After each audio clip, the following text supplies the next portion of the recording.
I have been the only human on relay station Ardith 9 for 14 years, 3 months and 11 days.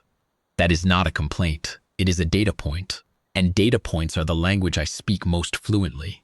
In my prior life, the life before the posting, before the silence, before the long hum of the station's recycling fans became the closest thing I had to conversation.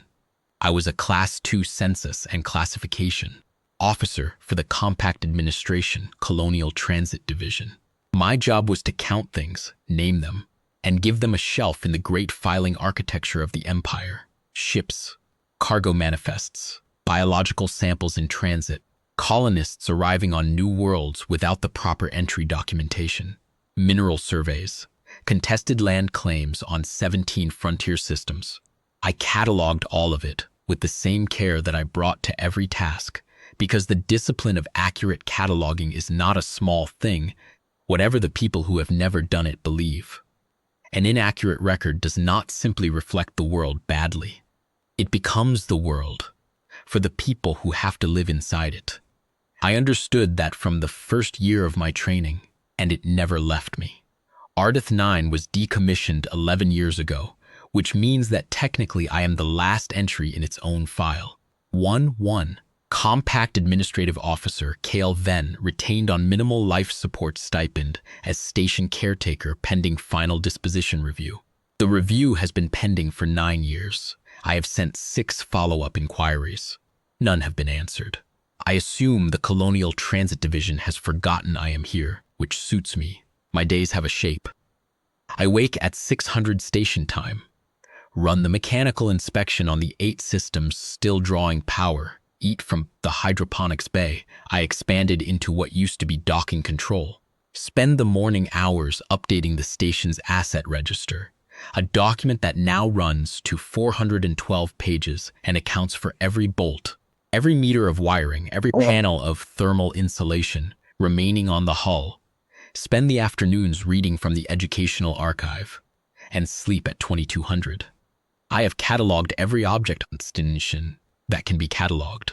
I have done so 3 times over because the second and third pass catches errors in the first, and errors are the enemy of a well-ordered archive. There is a comfort in that, which I recognize most people would not understand. A thing that has been cataloged exists in a way that a thing uncatalogued does not. It has a name, a location, a condition rating, a relationship to the other things around it. It belongs somewhere in the order of the world. I have spent my career giving that to things, and sometimes, on the long, quiet evenings when the star field outside the observation port looks too large and too indifferent, I think that was what I was actually doing all along, even when I believed I was just keeping the Empire's paperwork in order, giving things the dignity of being known. I had not, in 14 years, found anything I did not know how to file. And then, on the morning of the 341st day of my 14th year at Ardith 9, the proximity sensor on docking ring C registered an approach vector. I was in the middle of my morning inspection when the alert came through. A soft triple tone that I had not heard in 9 years, not since the last supply drop before the supply drop stopped.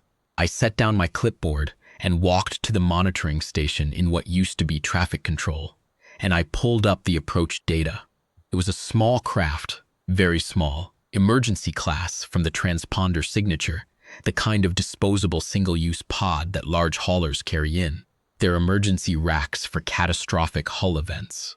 The pod was not responding to hail.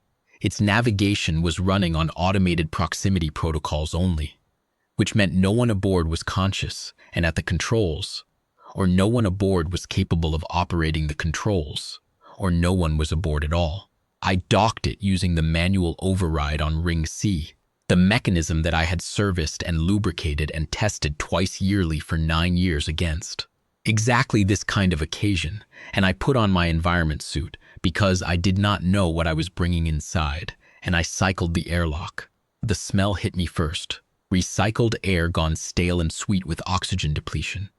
The particular staleness of a sealed vessel that has been running on emergency reserves for a long time. I checked the pod's exterior panel, launched 12 days ago.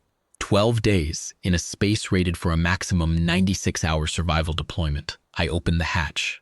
The interior of the pod was very small and very dim. The emergency lighting had shifted from white to amber, which meant the battery was on its final reserves. There were 2 deployment racks, both of them designed for adult humans, and both of them empty. On the floor of the pod, wedged into the space between the racks with a thermal emergency blanket pulled over her and a water reclamation tube running from the suit port to her mouth, was a child. She was not human. I have the compact standard xenobiological field identification guide memorized because it was part of the census training, and because I have reread it many times out here, partly for professional currency, and partly because the descriptions of things I have never seen are oddly comforting. Proof that the universe is larger and stranger than the silence of this station would suggest. I recognized her in the first several seconds. Vale, probably 4 to 6 standard years by her proportions, though Vale develop at slightly different rates than humans, so the uncertainty margin is wider than that. Small, she would have reached my sternum if she'd been standing. Silver skin, the particular clean silver of polished aluminium in low light, with the tracework of bioluminescent veins that ran from her temples down her throat and along the back of her hands. The bioluminescence was very faint, nearly gone, which in the field guide's terminology indicated extreme physiological depletion. Her ears came to gentle points above her jawline. Her eyes were closed. She had oversized eyes even for a Vale child, and they were moving beneath the lids. She was breathing. I catalogued her the way I catalog everything, methodically, completely, noting condition. Conscious state, unresponsive. Physical condition, dehydrated, thin.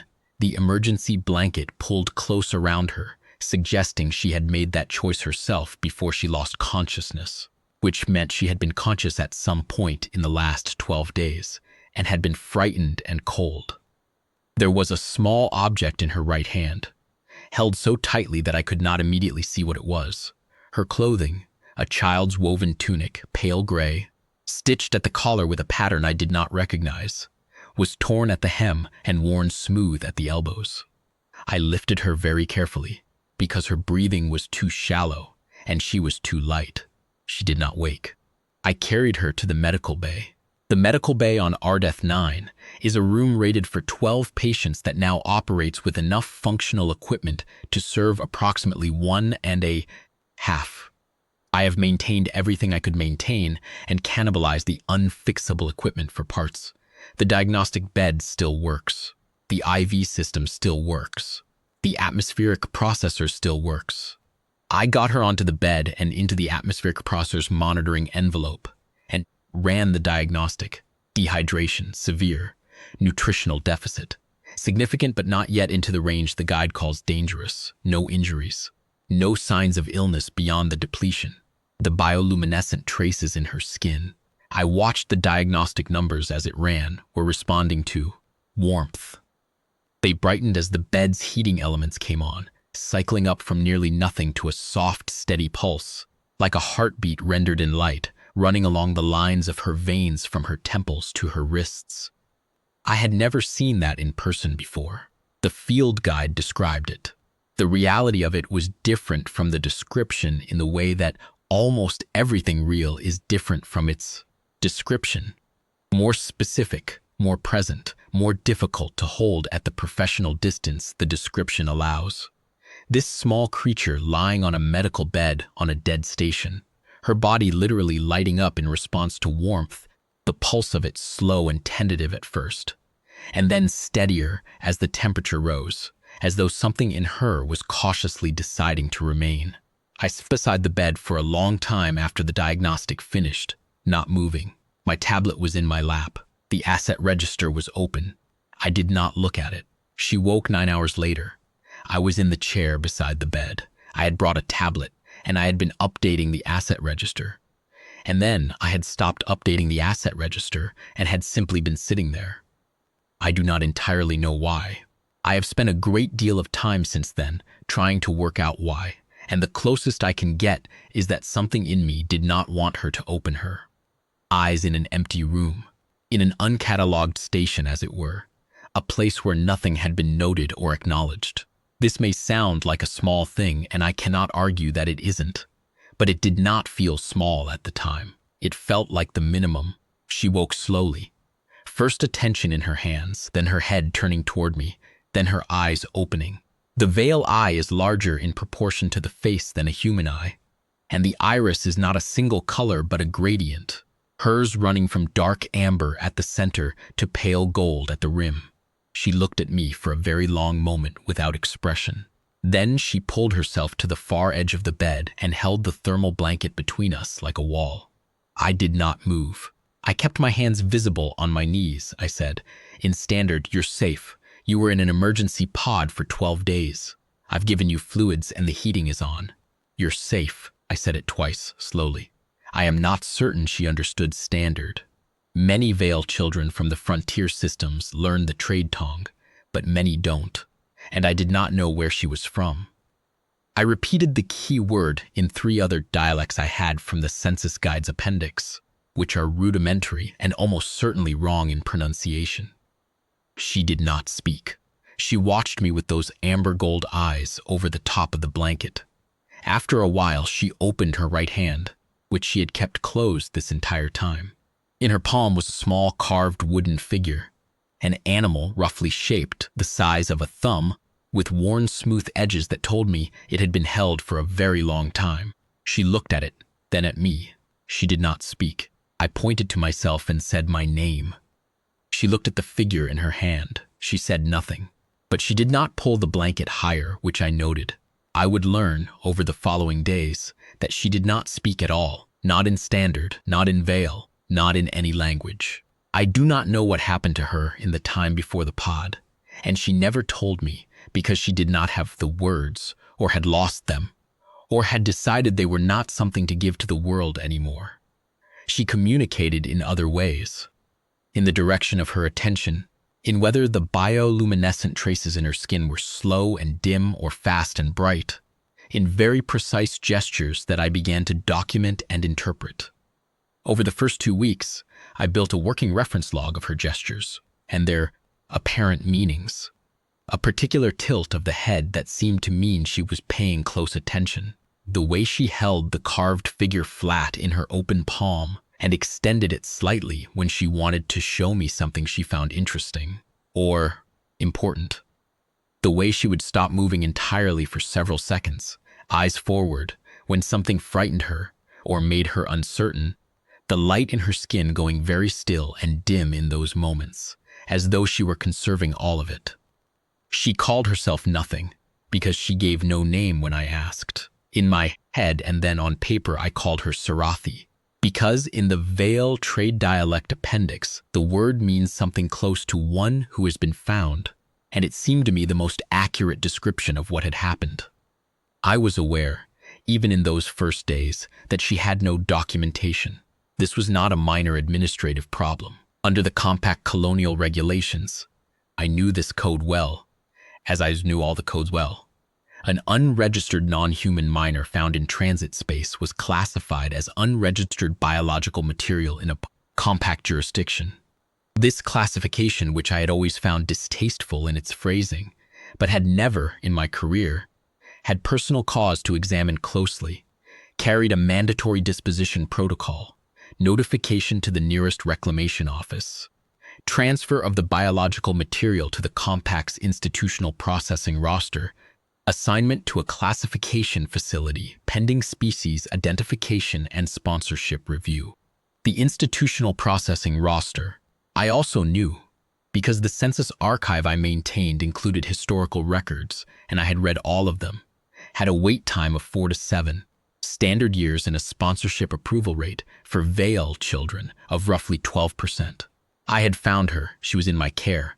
She was, by every metric available to me, exactly the kind of small, fragile creature that the universe had a long history of chewing through, and the machinery built to process her was not a kinder alternative to that history.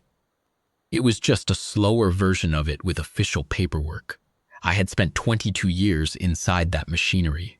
I knew which parts of it had teeth. I spent the third night after she arrived sitting in my office with the compact regulations open on my terminal. By morning, I had a plan. She spent those early days watching me work.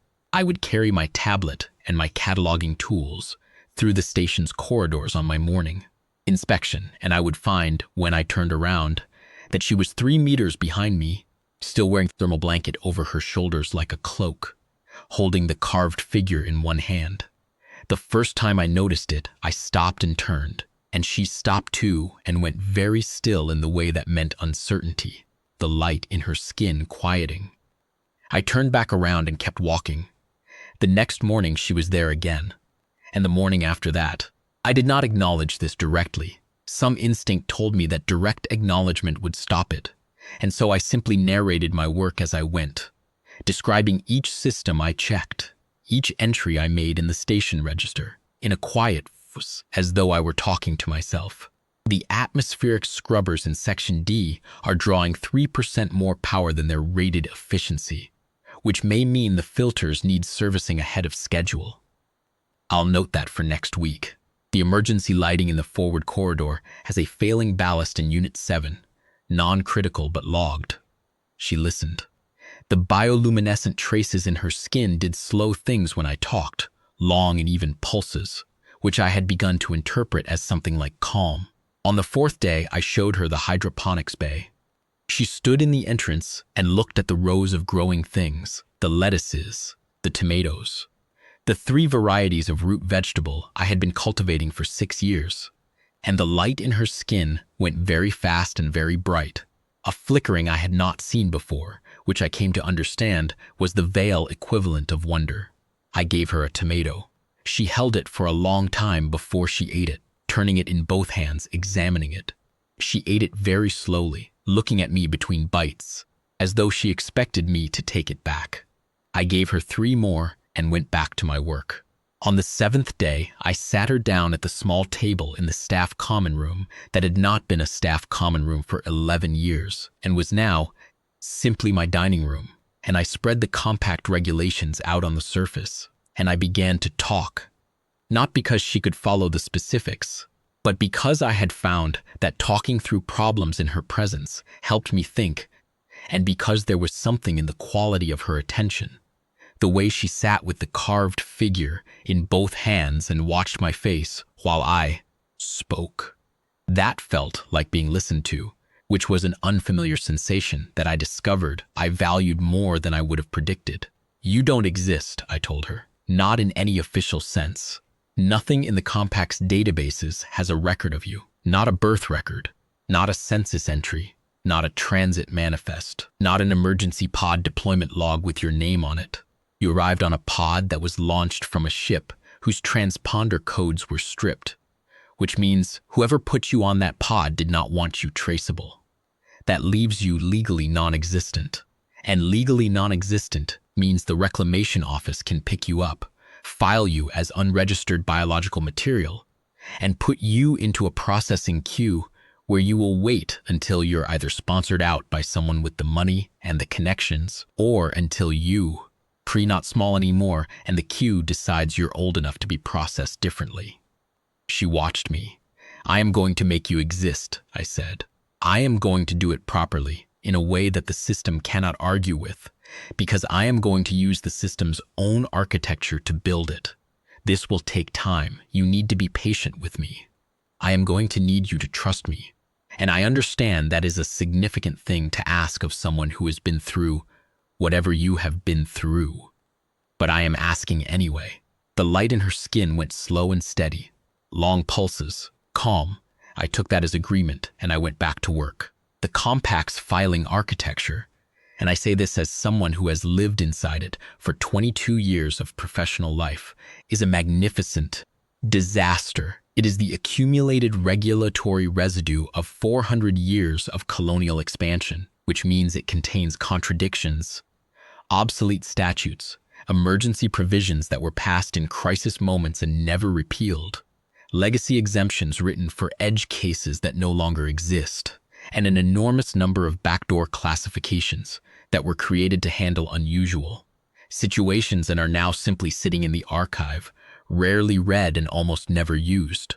The compact administration trusts new clerks with the surface layer of this system. Experienced clerks learn to navigate 3 or 4 layers down. I had been living alone with the full archive for 14 years, and I had read all of it. All of it. The first thing I did was pull the emergency provision under Colonial Transit Code Section 7, Article 14, Subsection C, the Caretaker Designation Protocol. Originally written in the 2nd century of the Compact to handle situations where colonial children were orphaned mid-transit and there was no available compact social authority office within communication range. It allowed any registered compact officer at an isolated posting to designate themselves as the legal interim caretaker of a minor found in their jurisdiction, with the designation to remain valid until compact social authority could be notified. It had been amended twice and was now listed in the archive under a classification tag that marked it inactive.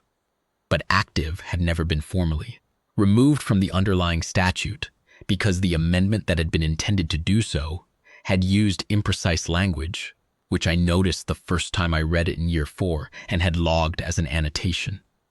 An inactive classification tag, I knew from the regulatory interpretation guidelines, was administrative notation, not law. The underlying statute remained valid. I filed the caretaker designation for Sarathi. I filed it against Ardeth 9's own station registry number, which was still active. Stations don't get decommissioned in the filing system until their final disposition review is complete, and Ardeth 9's had been pending for 9 years. I had, in other words, a legally active station with a legally active compact officer in residence, filing a designation under a provision that the system believed was inactive, but which was actually still standing law. The designation went into the system. It was logged automatically. No one flagged it. No one reviewed it. I had not expected anyone to. The second thing I did was address the identification gap. No compact non-human resident can have legal caretaker status without a primary species identification on file, which requires a biological census entry. Sarathi had no biological census entry because she had never been entered in a census. I could not file a new census entry for her from Ardeth 9 because the station's census filing authority had been suspended at decommissioning. However, and this was the piece I had found on the 14th night of reading, the census filing authority of a station could be suspended, but the station's records of biological presences on its manifest could not, because those were safety records, not census records, and safety records were maintained under a separate regulatory framework that could not be suspended without a formal Hull vacancy declaration, which Ardeth 9 had never received because it still had an active caretaker, me.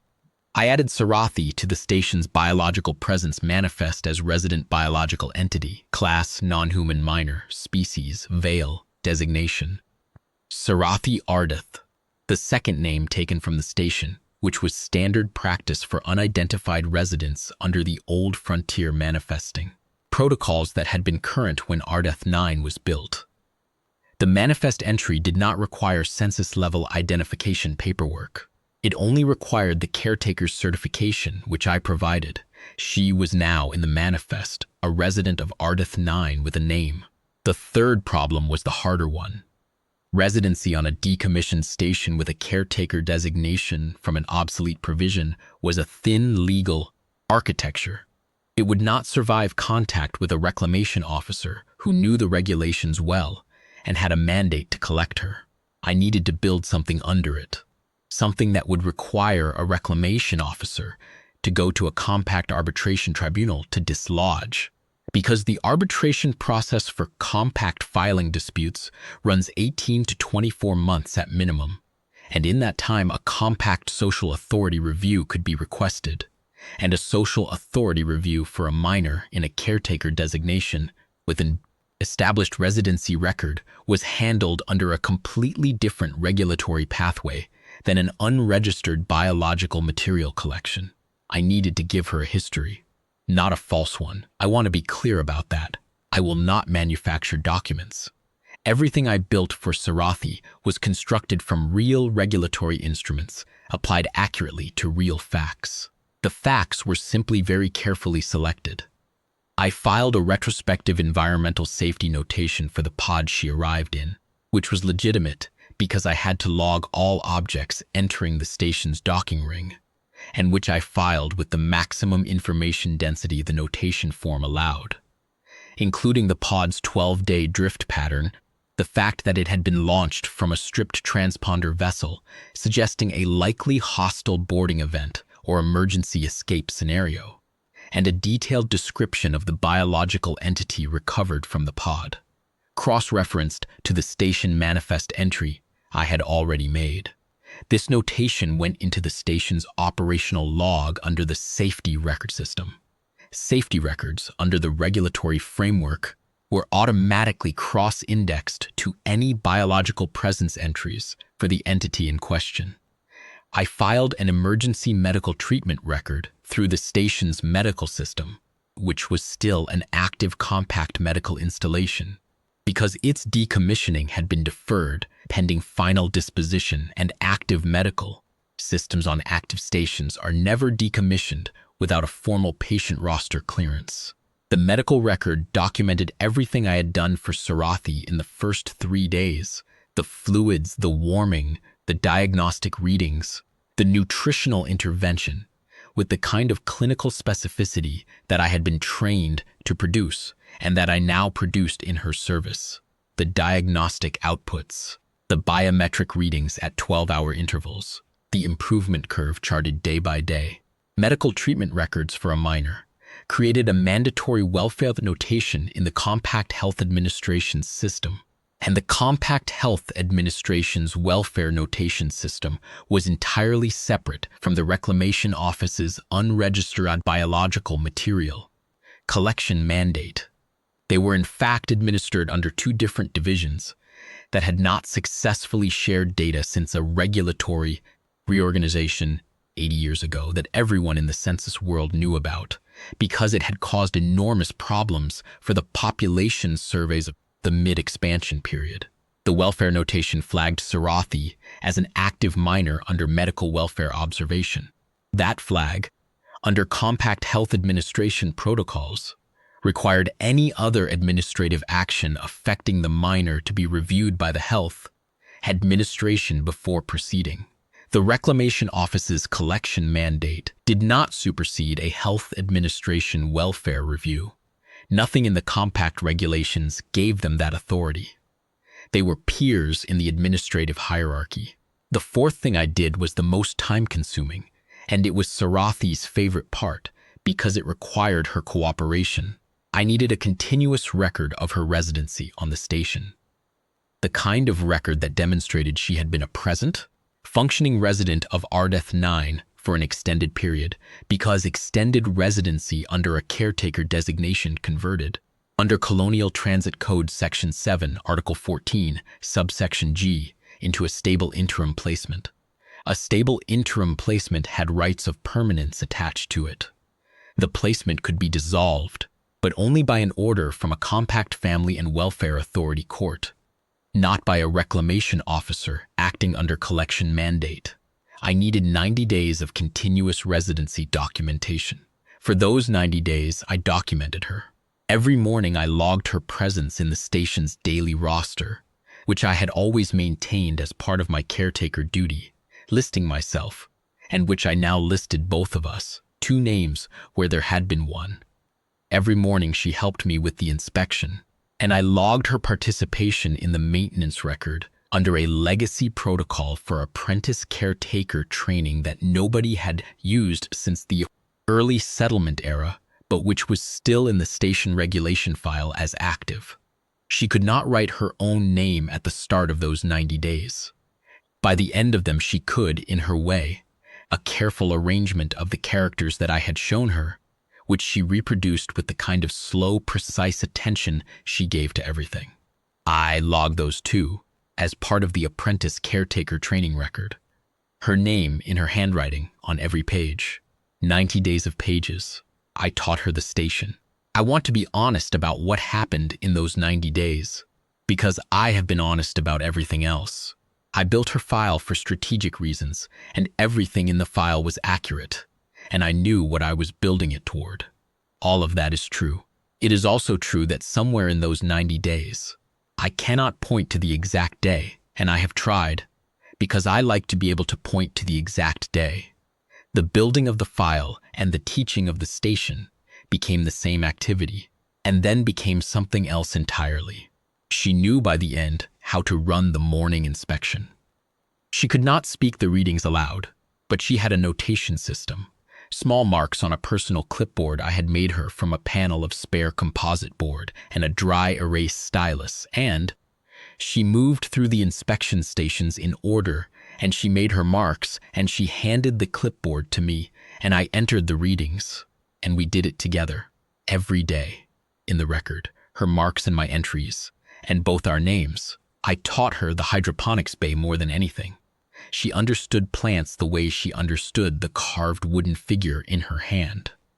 They were things that could be held, that had a particular weight and warmth, that responded when you paid attention to them. She had a quality of attention that I found difficult to describe and eventually stopped trying to describe, except to note in the station log that the yields in the hydroponics bay increased by 14% in the 90-day period.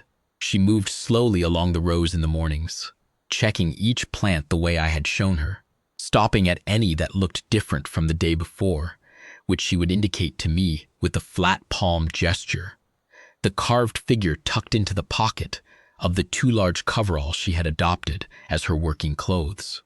I would come and look at what she was pointing to, and we would both look at it together. And sometimes I would know what it meant, and I would explain it to her, and sometimes I did not know, and we would both look at it for a while in the same shared ignorance, which was its own kind of company. The light in her skin had a pattern by then. I had learned to read it the way I read the diagnostic numbers on the medical bay readout. Not perfectly, not with certainty, but well enough to know when something had changed. In the mornings when she was well rested and the inspection was going smoothly, it was a long, slow pulse like a tide. When she encountered something that interested her, a new anomaly in the hydroponics data, a message transmission I was reading aloud from the archive, it went faster, a quicker rhythm but still warm. When something frightened her, it dimmed and stilled, and those moments I had learned to respond to slowly, without turning quickly, without any movement that could be read as urgency, narrating calmly whatever was in front of me until I heard her breathing even out. At night, she slept in the bunk room adjacent to the medical bay, which I had moved back into functionality in the first week. Cleared the stored equipment, serviced the climate controls, found sheets in the emergency supply locker. I left the corridor light on, which she had indicated she preferred in the first days, and which I had simply maintained since. I did not discuss it. I logged it in the medical notes as part of the welfare observation record because it was accurate and because accuracy was the only tool I had. She found things. This was one of the qualities that revealed itself over the 90 days. She found things the way I found regulatory inconsistencies, by looking at everything with the same sustained, unhurried attention. She found a family of microorganisms in the 4th hydroponics tray that I had not identified in 6 years of inspection, living in the substrate around the root structure of the oldest tomato plant, which the station's biological scanner confirmed were a known commensal species whose presence indicated soil health. She found a stress fracture in the paneling of Section C corridor, behind a cabinet I had not moved in 3 years, which I logged as a non-critical maintenance item, but which I would not have found without her. She found, in the educational archive that I had been reading from for 11 years, a section of xenobiological literature that included a chapter on veil bioluminescence that neither of us had previously encountered. She sat very still while I read it aloud, the light in her skin going through the fast, bright flicker of wonder. And when I finished the chapter, she held out the carved wooden figure to me, flat on her open palm, which I had learned meant she wanted to share something she felt was important. I looked at the figure and then at her. I still do not know exactly what that gesture meant in that moment. I wrote it down anyway. There was a night around day 50. I noted the date in the personal log I had begun keeping separately from the official station record, which I had not done in 9 years. When the recycling fan in Section B went intermittent and I got up at 0200 to check it. The fault was minor, a loose coupling that took 12 minutes to fix. On my way back to my bunk, I passed the corridor outside the room where she slept, and the light under the door was on. I stopped. I stood in the corridor for a moment, and then I knocked softly twice. There was a pause. Then the door opened. She was sitting on the edge of the bunk with the wooden figure in her hands, not in obvious distress. The light in her skin was dim, but not the frightened stillness, more the even, low-burning quality I had begun to associate with a kind of thinking she did alone. She looked at me. I looked at the coupling tool still in my hand. I said I had been fixing the fan and the corridor was cold and I was going to make hot tea, and she could come if she wanted to. She considered this. Then she put the wooden figure in her pocket and came. We sat in the common room at 0215 and drank hot tea in the dark. I had not turned the overhead light on, and neither had she. And the stars were outside the window, and the tea was warm and nothing was said. And she fell asleep at the table with her chin on her folded arms at some point before 0300. And I logged the fan repair in the maintenance record and noted the coupling number for the order form that would never be sent and left her there, because waking her seemed wrong. In the morning she was back in her bunk when I looked, and neither of us referenced it. But I kept the personal log. On the 63rd day, the reclamation office filed a transit notification. I had been expecting it. The pod's emergency transponder had sent a brief automated location ping to the nearest relay station before its battery died. I had looked up the relay coverage map and known that a ping had likely gone out in the first hours of drift, before I had even docked it. I had been expecting a reclamation office notification for 2 months. When it came through on my terminal, I felt a kind of cold satisfaction that I recognized from my census years. The feeling of a workflow arriving at the stage you have been preparing for. The notification was standard form. Unregistered biological material. Vale classification, last known location assigned to Ardith 9 station, manifest per my own safety notation, which I had known would trigger an automated location record in the reclamation system, which is why I had filed it with sufficient detail to ensure the cross-reference. Collection, mandate active, requesting confirmation of materials' current status and readiness for transfer. I drafted the response with care.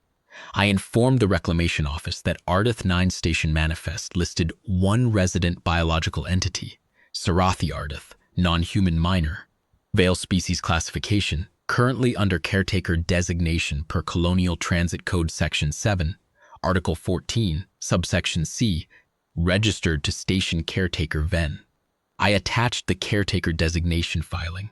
I informed them that the entity was further listed as an active minor under medical welfare observation per Compact Health Administration notation, and attached the medical record and welfare notation. I informed them that the entity's current residency status was 63 days under caretaker. Designation with a stable interim placement threshold of 90 days per Colonial Transit Code Section 7, Article 14, subsection G.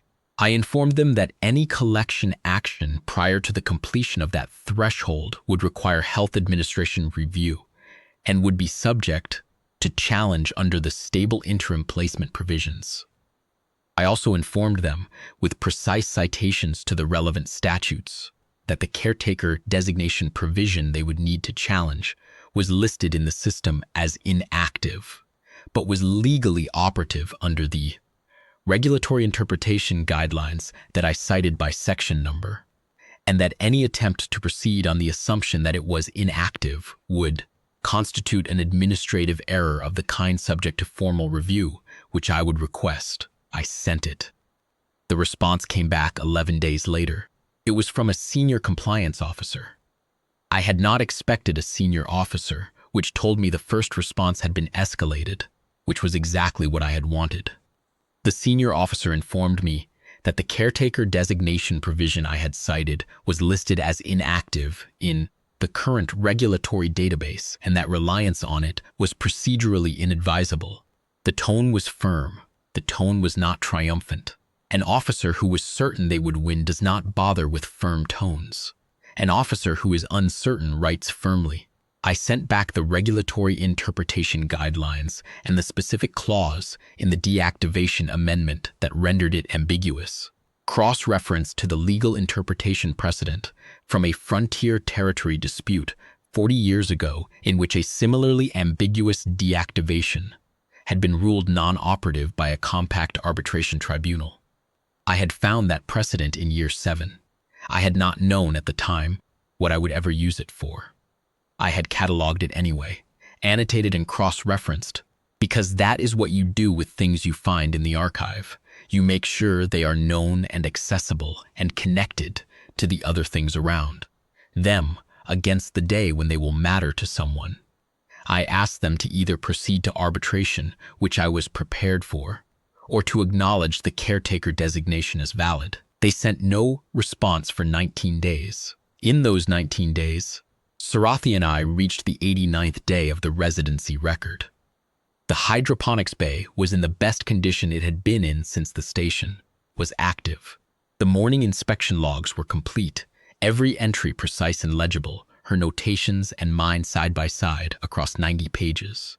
The apprentice caretaker training record was a document I was professionally proud of, not because of what it meant for the filing, though it meant a great deal for the filing, but because it was accurate. Every entry in it was true. She had learned those things. She had done that work. The record said so because it had happened. On day 90, I updated the station log with Sarathi Ardith's conversion from interim caretaker placement to stable caretaker placement, per Colonial Transit Code Section 7, Article 14, subsection G. I filed the conversion notice with the Colonial Transit Division, the Compact Health Administration, and the Compact Family and Welfare Authority. The Family and Welfare Authority was the one that mattered. Under Family and Welfare Authority jurisdiction, the placement was no longer a reclamation office matter at all. It was theirs, and they operated on a completely different mandate and a completely different timeline. I then filed, through the Family and Welfare Authority portal, a formal request for a welfare review of the current caretaker placement with a view to permanence. The welfare review process runs 12 to 18 months. During a welfare review, the placement is frozen. The Reclamation Office's compliance review arrived in the Family and Welfare Authority's inbox and was automatically routed to a coordination queue where it would sit until the welfare review was complete. I sent a notification to the Reclamation Office informing them of all of this. I cited every statute. I was thorough. I copied the Compact Health Administration. I also copied the Colonial Transit Division that had forgotten I existed, because I had not forgotten that I was still technically in their jurisdiction, and because the more copies of the filing existed in different parts of the system, the harder it became to reverse. 2 days later, the transport ship with the reclamation officers aboard docked at Ring C. I had known they would come in person. The filing record told me they were going to, because the pattern of their responses, escalating internal authority, switching from collection mandate to compliance review, delaying, was the pattern of an office that had been surprised by a filing architecture it did not recognize and was now going to send people to look at the thing in person, the way organizations always do when they cannot resolve something on paper. I had prepared for this the same way I prepared for everything. I had printed and bound the complete administrative record over the preceding 6 days. 347 pages, tabbed and indexed, every cross-reference annotated, every relevant statute quoted in full with its provision number. I prepared 2 copies because I always prepare 2. I put on my compact administrative dress, which I had not worn in 9 years, but which I had kept pressed and catalogued in the garment locker as a matter of professional habit, and I stood at the inner airlock door and I waited. There were 2 of them. They wore standard reclamation field uniforms, gray with the compact seal. And they carried filing tablets and the particular expression of people whose job had become inconvenient. The senior officer, a compact woman with close-cropped gray hair, who introduced herself as Compliance Director Seville Noor, looked at the bound document set I put in her hands and then at me. "This is the filing for one child," she said, "a non-human minor." "This is the administrative record for station resident Sarathi Ardith," I said, "currently under stable caretaker placement per Family and Welfare Authority jurisdiction, pending welfare review." "Yes." She looked at the document set again.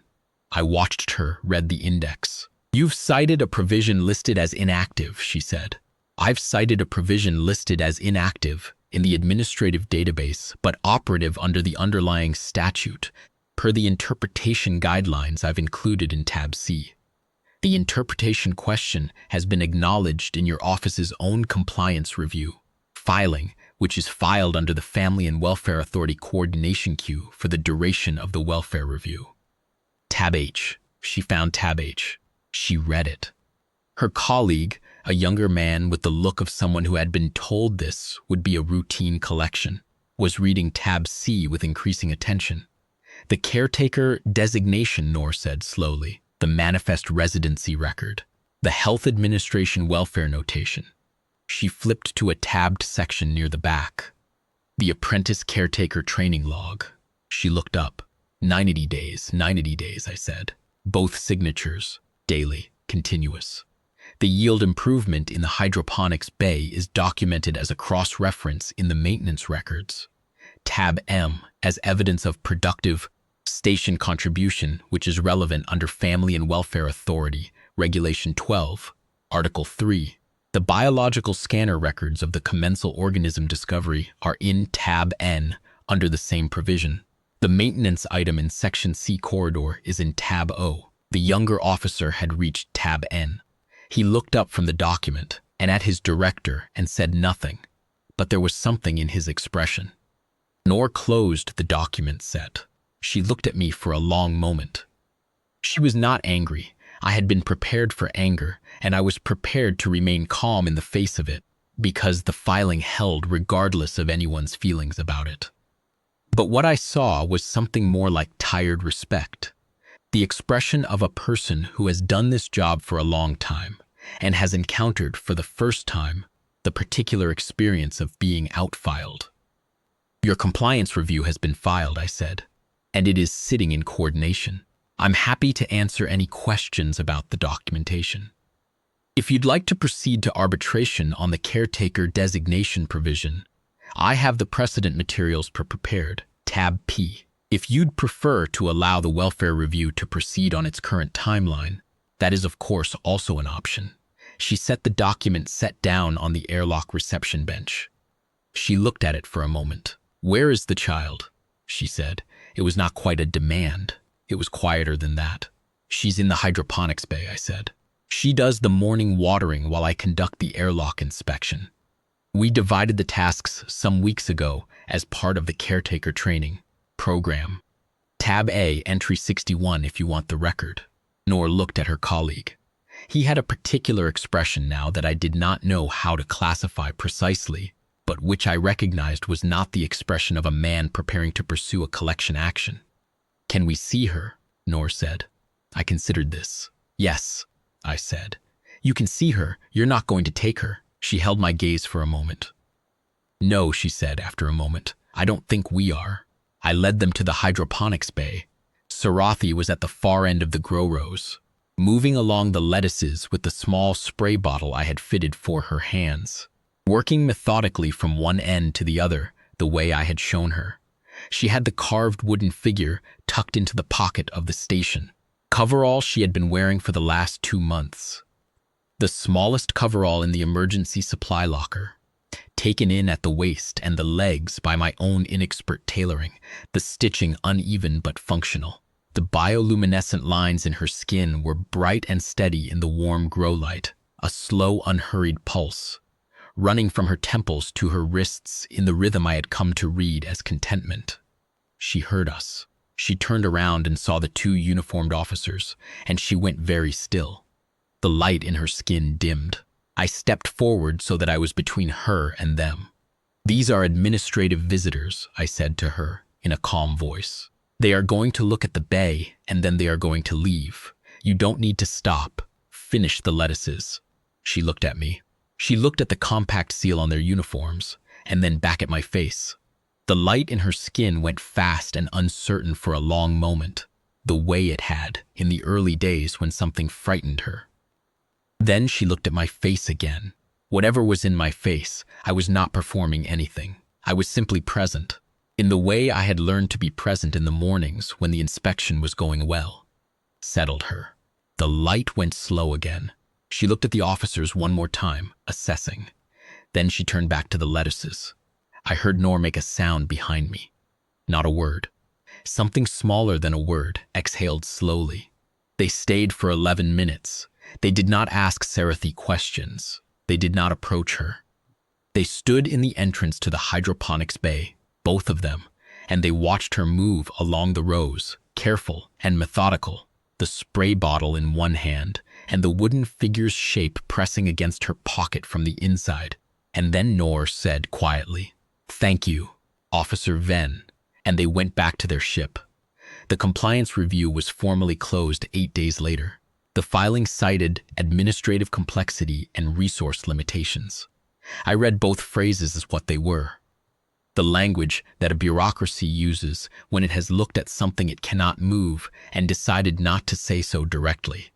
I filed the closure notice in Sarathi's record under tab Q because I had left that tab ready and updated the master index. The Family and Welfare Authority Welfare Review proceeded on its timeline. It was completed 14 months later. I answered every question put to me in the review documentation, and there were many, because the Family and Welfare Authority reviewers were thorough, in the way that good administrative officers are thorough, and because they had never seen a case structured quite this way, and they wanted to understand all of it. I submitted the full station record. I submitted the medical record. I submitted the growth record. Sarathi had grown 4 centimeters in 14 months, which I had documented monthly with the medical bay's biometric scanner, entering each measurement into the welfare observation file with the date and the time and the cross-reference to the nutrition log, because that is how you document a child growing, carefully, consistently, with the understanding that the record will matter to her when she is older, and that it is your job to make sure the record is worthy of that future use. I submitted a personal statement that I wrote 7 times before I was satisfied with the precision and the restraint of its language. The 7th version was 4 pages.